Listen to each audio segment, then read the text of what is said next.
Hello, Peter checking in again. Lockdowns all the way. Oh, what fun. So we've got a few countries now coming out of lockdown, which is very interesting. So we're looking at that closely. And it's the Isle of Man that's particularly of interest, where there's other countries that actually have come out of lockdown and they're not making a big fuss about it. But why are they making such a big fuss about the Isle of Man? Very interesting, because they reckon they've got the incidence of the problems that we're facing at the moment of the virus down to zero. Don't think so. But that's what they're saying anyway.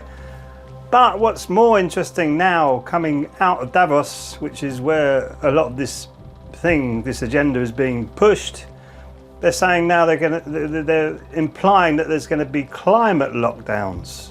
Now, climate lockdowns will be because you're breathing out carbon dioxide, because you're polluting the atmosphere, so you can't go out anymore. So even if you're breathing, I don't feel that carbon dioxide is a hazardous gas at all. It's part of the whole natural cycle of the world completely. And it's important because it's our symbiotic relationship with trees and nature, where we create carbon dioxide, they breathe it in, then they breathe out air, and then we breathe that air back in, that oxygen back in, sorry. And that's a really important part of this whole thing. There's something about carbon that's not liked by the upper echelons of power. You listen to other scientists who are climatologists, and it's a very, very complicated field. But you look at how they're saying, how can you tell that? How can you tell there's too much carbon?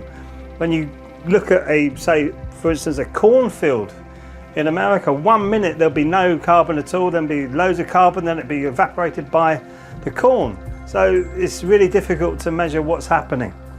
What is happening is we are coming to the end of a climate cycle.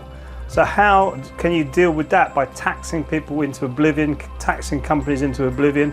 What we really should be looking at is pollution. Pollution, messing up the environment. And pollution, I mean also weather manipulation, and that's been going on with declassified papers from both America and the UK, saying that we have been playing with the climate and it's going to be the new warfare. Even China bragged about it in their, I think it was the Beijing Post, said twice they made it snow in Beijing by manipulating the weather. So if you feel it's not happening, it is. And this climate lockdown, if enough people don't stand up as usual, apathy runs the day, then we will have climate lockdown. I can't even believe I'm saying this. We will have climate lockdown because people go, well, it's because the environment, it's because of the environment. Now, I've approached a few people about the environment, and I've actually said my concerns about the environment, and they are real, really real. It's the rising of glyphosate in especially around our gardens. It's actually getting into mother's milk now, so it's going into children. And glyphosate has been well and truly documented as a carcinogen. It causes cancer, breaks through the blood-brain barrier, causes cancer. And this has been documented, especially in court cases in America, where lawsuits are being, billions, if not millions, if not billions, is being paid out in compensation on glyphosate. And that's being sprayed willy-nilly on the environment. Don't worry about it, it's just a simple weed killer. What? I've approached a couple of the local garden centres saying we are monitoring the situation, and I send them information saying, well, have you monitored this? And said, well, this isn't part of the UK scheme. Oh my goodness me. So I am concerned with the environment. Also, I'm concerned about the EMFs in the environment. That's an enormous concern for me, because EMFs mess up the brainwaves. That's scientifically proven. It's a 2B carcinogen, i.e. it's a possible carcinogen. So your environment, if you're worried about the environment, is being bombarded by EMFs, which are a possible carcinogen. And speaking to the scientists who were working alongside the other scientists who were on the Bioinitiative report, they were saying if the United Nations have allowed all the data to come in, because it was flooding in to say this is a carcinogen, it should have been at least a 2A carcinogen, probable carcinogen. And this is the big question. I will ask you, honestly, put your hand on your heart. Don't worry about any attachments you have to this world. Just try and get rid of all of those attachments, and just answer this question honestly in the comments. What level of safety would you use for children when introducing a new technology? It's a very simple question, but I'll say it again.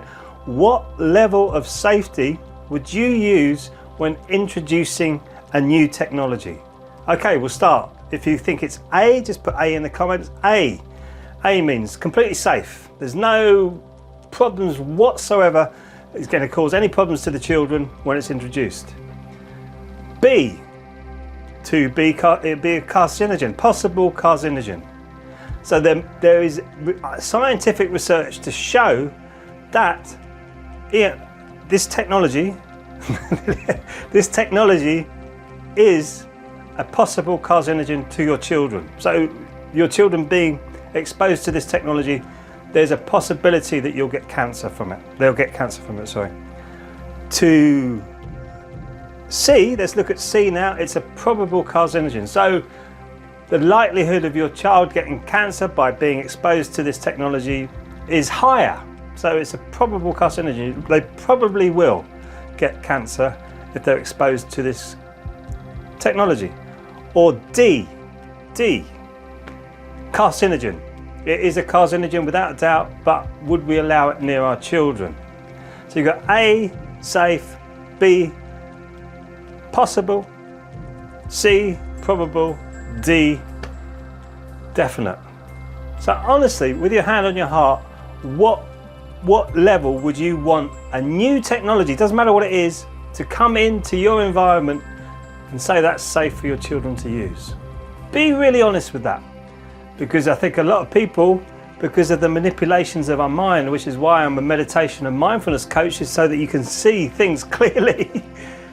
Most people will probably go towards the B, because they'll realise I'm talking about mobile phones, EMFs, Wi-Fi, 5G, all this stuff. They'll lean towards the B, and you'll go, oh my goodness me, how can you even think that? Where has the precautionary principle gone? It's gone, it's out the window. Common sense, whoo, there it goes, out the window.